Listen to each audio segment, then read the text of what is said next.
स्वास्थ्य मंत्री सरकार पे मंत्री होने पे दब्बा है। बच्चा होने वाला था, प्रसव होने वाला था, वो नाचते गाते आई है क्या? एक मंत्री जी उधर दूसरी जगह जाके पत्रकारों को धमका रहे हैं। 2 करोड़ 43 लाख रुपए राजस्थान के इतिहास में आज तक इतनी बड़ी रकम लूटते हुए रंगे हाथों नहीं पकड़ी गई।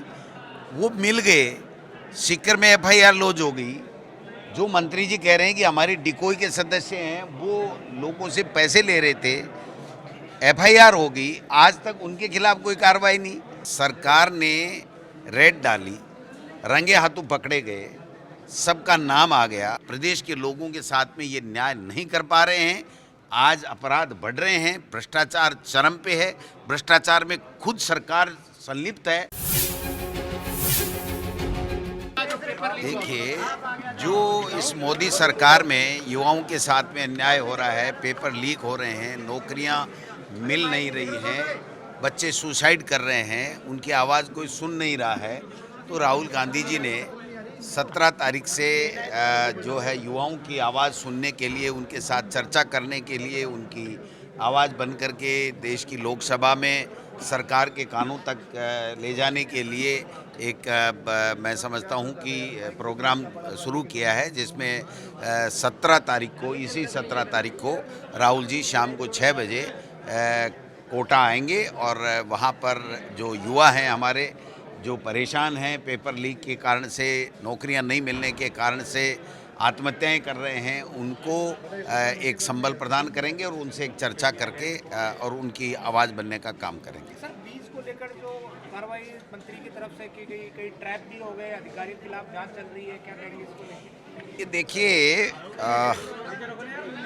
इसमें सरकार भी कोई काम नहीं कर रही है। सरकार ने रेड डाली, रंगे हाथों पकड़े गए, सबका नाम आ गया। 2 करोड़ 43 लाख रुपए राजस्थान के इतिहास में आज तक इतनी बड़ी रकम लूटते हुए रंगे हाथों नहीं पकड़ी गई। वो मिल गए, सीकर में एफआईआर लॉन्च हो गई।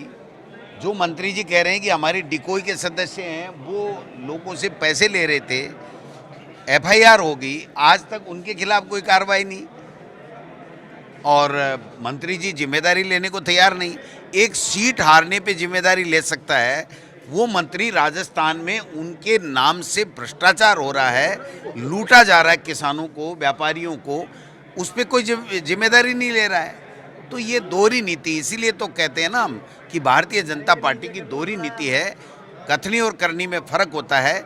ये सब लोग मिले हुए हैं और राजस्थान के किसान को, नौजवान को लूटने का काम कर रहे हैं। अध्यक्ष अरुण चतुर्वेदी जी ने कहा है कि अक्टूबर से दिसंबर के बीच में हर हाल में निकाय पंचायत चुनाव होंगे। पुरानी बातें होगी, इनको खुद को ही पता नहीं है। कितनी बार कह दिया इन्होंने? वो तो सुप्रीम कोर्ट ने कह दिया, हाई कोर्ट ने कह दिया, कंटेम्प्ट लग गया, कंटेम्प्ट में उनको आदेश दे दिया और उसके बाद में क्या कहना और क्या नहीं कहना। आज 1.5 साल हो गए, चुनाव नहीं हो रहे हैं, प्रशासक लगाए बैठे हैं, जो अधिकारी हैं वो भ्रष्टाचार कर रहे हैं, जनप्रतिनिधि अपना काम कर नहीं पा रहे हैं, नए जनप्रतिनिधि आ नहीं रहे हैं और ये रोजाना बयानबाजी करके अपनी इतिश्री कर रहे हैं। राजस्थान की जनता इनको जान चुकी है कि ये बिल्कुल पर्ची सरकार है, किसी तरीके का इनका कोई विजन नहीं है। प्रदेश के लोगों के साथ में ये न्याय नहीं कर पा रहे हैं। आज अपराध बढ़ रहे हैं, भ्रष्टाचार चरम पे है, भ्रष्टाचार में खुद सरकार संलिप्त है। अधिकारी उनके साथ घूमने वाले, मंत्रियों के साथ घूमने वाले पैसे खा रहे हैं, उन पे कार्रवाई नहीं करके एक दूसरे को वो इस तरीके से कर रहे हैं। मैं समझता हूं कि ये सारी प्रदेश की जनता देख रही है और समय आने पे इनको विदा करेगी। स्वास्थ्य मंत्री का एक बयान वायरल हो रहा है। इससे बड़ा निंदनीय कोई बयान किसी व्यक्ति का हो नहीं सकता। वो तो एक स्वास्थ्य मंत्री हैं। ये स्वास्थ्य मंत्री सरकार पे मंत्री होने पे दब्बा है। जो ये कहे कि जो माता बहनें जिसके बच्चा होने वाला था, प्रसव होने वाला था, वो नाचते गाते आई है क्या? कोटा के अंदर 6-6, 7-7 हमारी बहनों की मौत हो गई। बीकानेर के अंदर वही घटना की पुनरावृत्ति हो गई, किडनी फेल हो गई और वहाँ जाकर के बयानबाजी कर रहे हैं। एक मंत्री जी उधर दूसरी जगह जाके पत्रकारों को धमका रहे हैं। ये हो क्या रहा है मेरे समझ में नहीं आ रहा है। एक बीजेपी के नेता ने अगर एक बीजेपी के नेता ने किरोड़ी जी की इस शैली का समर्थन किया हो तो मुझे बता दीजिए। इसका मतलब भारतीय जनता पार्टी भी नहीं चाहती है कि ये भ्रष्टाचार राजस्थान से मिटे, ये स्पष्ट हो चुका।